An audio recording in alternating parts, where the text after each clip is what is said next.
विद्यार्थी मित्रांनो, त्यानंतर सरळसंख्या 2.6 मधील चौथं गणित. विवेक हा किशोरपेक्षा किती वर्षांनी मोठा आहे? 5 वर्षांनी मोठा असून त्यांच्या वयांच्या गुणाकार व्यस्तांची बेरीज किती आहे? 106. तर त्यांची आजची वय काढा. आजची म्हणजे किशोर आणि विवेकची. परीक्षेच्या दृष्टिकोनातून अत्यंत महत्त्वाचे गणित आहे. मग विद्यार्थी मित्रांनो, किशोरचं आजचं वय काय मानलं आपण? x वर्ष. त्याच्यानंतर विवेकचे आजचे वय त्याच्यापेक्षा 5 वर्षांनी विवेक मोठा आहे म्हणजे x अधिक 5 वर्ष. त्यानंतर त्यांच्या गुणाकार व्यस्तांची बेरीज किती आहे? 106. आता विद्यार्थी मित्रांनो, आपल्याला किशोर आणि किशोरचं वय आणि विवेकचं हे आजचं वय आहे, आपल्याला त्याचे गुणाकार व्यस्त प्रमाण करावं लागेल. मग विद्यार्थी मित्रांनो, किशोरचे गुणाकार व्यस्त वय, गुणाकार व्यस्त वय. आता किशोरचं आजचं वय x वर्ष आहे, पण गुणाकार व्यस्त करताना 1/x वर्ष. ठीक आहे. त्याच्यानंतर विवेकचे गुणाकार व्यस्त वय, गुणाकार व्यस्त वय बरोबर 1/x अधिक 5 वर्ष. जेव्हा गुणाकार व्यस्त म्हणे तेव्हा काय करायचं? जे वय असते ते खाली टाकायचं आणि त्याच्यावर 1 द्यायचा आणि याची बेरीज दिलाय. त्यांची गुणाकार व्यस्तांची बेरीज किती दिलाय? 106 वर्ष. मग याच्यानुसार आपल्या अटीत गणित बसलं पाहिजे. मग दिलेल्या अटीनुसार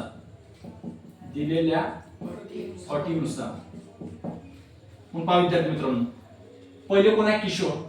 1/x अधिक विवेकचं वय काय? गुणाकार व्यस्त 1/x अधिक 5 बरोबर त्यांची बेरीज किती येते? 106 वर्ष. आता विद्यार्थी मित्रांनो, आपल्याला इथं क्रॉस मल्टिप्लिकेशन करावं लागते म्हणजे तिरपा गुणाकार. या 1 न x अधिक 5 ले गुणून घ्यायचं, या 1 न x ले गुणून घ्यायचं आणि खालचा. पहिले याच्यात क्रॉस मल्टिप्लिकेशन, मग 106 नंतर. मग मला सांगा, 1 न जर x अधिक 5 ले गुणलं तर तेच उत्तर, कारण 1 न कोणत्याही संख्येला गुणलं तेच उत्तर. मग 1 गुणिले x अधिक 5 म्हणजेच काय? x अधिक 5. 1 गुणिले x म्हणजेच काय? 1x म्हणजेच काय? x. याला छेद आणि हा x जसा तसा लिहायचा, x अधिक 5 बरोबर 1/6. मग आता x आणि x किती आहेत? 2. मग 2x अधिक 5 याला छेद. x गुणिले x चा वर्ग अधिक 5 गुणिले x 5x बरोबर किती? 1/6. आता हे यानं गुणून घेतलं. आता परत या 1/6 ले तिरपा गुणाकार करून घ्यायचं. मग 2x अधिक 5 विरुद्ध काय? 6. मग इकडे देऊ आपण 6 कंसात 6 गुणिले आहे 2x अधिक 5 बरोबर आणि 1 ले विरुद्ध काय? x वर्ग अधिक 5x. 1 गुणिले x वर्ग अधिक 5x. पहा विद्यार्थी मित्रांनो, आता गुणाकार करून घ्या. 6 गुणिले 2 6 दोन्ही 12x अधिक 6 पंच 30 बरोबर. आणि जर मी 1 न गुणीन तर हेच उत्तर x वर्ग अधिक 5x, कारण 1 न कोणत्या पण संख्येला गुणलं तर तेच उत्तर. मग आता विद्यार्थी मित्रांनो, आपल्याला काय करावं लागते?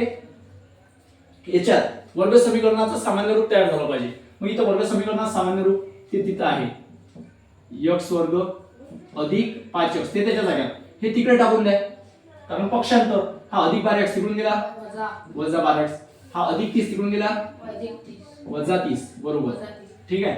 मग x वर्ग आता अधिक 5x वजा 12x अधिक वजा 5 मधून 12 जातात काय? नाही. मग 12 तून 5 गेले 7 आहे. मोठ्या संख्येचा चिन्ह वजा 7x वजा 30 बरोबर 0. आता विद्यार्थी मित्रांनो, अवयव पद्धतीचं गणित आलं. 30 चे असे अवयव की त्याची वजाबाकी किती पाहिजे? 7. सांगा असे 30 चे कोणते अवयव पडतील?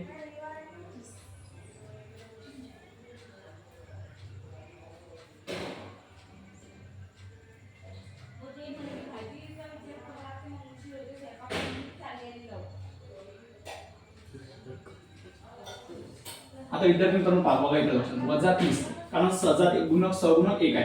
30 चे असे अवयव दैंत्रिक, कारण 10 गुणिले 3 दैंत्रिक 30 आणि वजाबाकी केली तर किती पाहिजे आपल्याला? 7. आता याला चिन्ह द्यायचं. 2 नंबरच्या पुढे काय चिन्ह आहे? मोठ्या संख्येने वजा देऊन टाका. चलपद गणतात x आहे म्हणून x. आता येले काय द्यायचा? येले अधिक, कारण वजा दिला तर मायनस मायनस प्लस 10 3 13 येईल, तर 13 नाही आहे म्हणून दॅक्स. मग आता विद्यार्थी मित्रांनो, याची पुढे x वर्ग वजा 10x अधिक 3x वजा 30 बरोबर 0. 2 2 चे गट कॉमन काढायचे. x वर्गातला काय काढू बाहेर? x. तरी कंसात काय उरला? x वजा 10 नंतर अधिक 3 आणि हाच कंस इकडे x वजा 10 बरोबर 0. मग आता विद्यार्थ्यांना कोणता कॉलम भरलेला आहे x वजा 10 आणि दुसरा x अधिक 3 बरोबर 0. आता विद्यार्थी मित्रांनो इथून दोन उत्तर निघतील आपले. x वजा 10 बरोबर 0 आणि x अधिक 3 बरोबर 0. म्हणजेच x बरोबर हा वजा 10 शून्याच्या तिकडून गेला अधिक 10 हे कॅन्सल. x बरोबर जे अधिक असते ते वजा होते अधिक 3 तिकडून गेला वजा 3 हे दुसरं उत्तर. परंतु आता इकडे लक्षात घ्या वय कधी ऋणामध्ये मोजत नसतात. वय मध्ये कधी ऋणामध्ये मोजत नसतात म्हणून x बरोबर वजा 3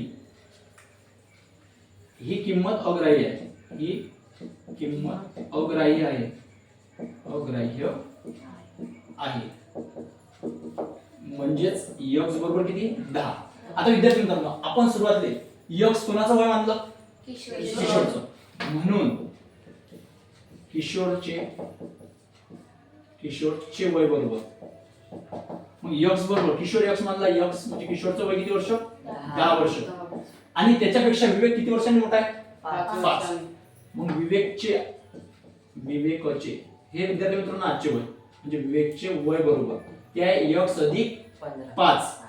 मग x ची आलेली किंमत टाकायला लागेल 10 अधिक 5 म्हणजे 10 आणि 5 किती 15 वर्ष. हे कोणाचं वय आलं विवेकचं. म्हणजे अशा पद्धतीने आपले दोन उत्तरं निघतील. अशा प्रकारे आपण जर आमच्या चॅनलवर नवीन असाल तर आपल्या विराज कोचिंग क्लासेस या चॅनलला सबस्क्राइब करा जेणेकरून तुम्हाला आणखी परीक्षेच्या दृष्टिकोनातून आणि परीक्षेच्या दृष्टिकोनातून अत्यंत नवनवीन व्हिडिओ पाहायला मिळतील. धन्यवाद.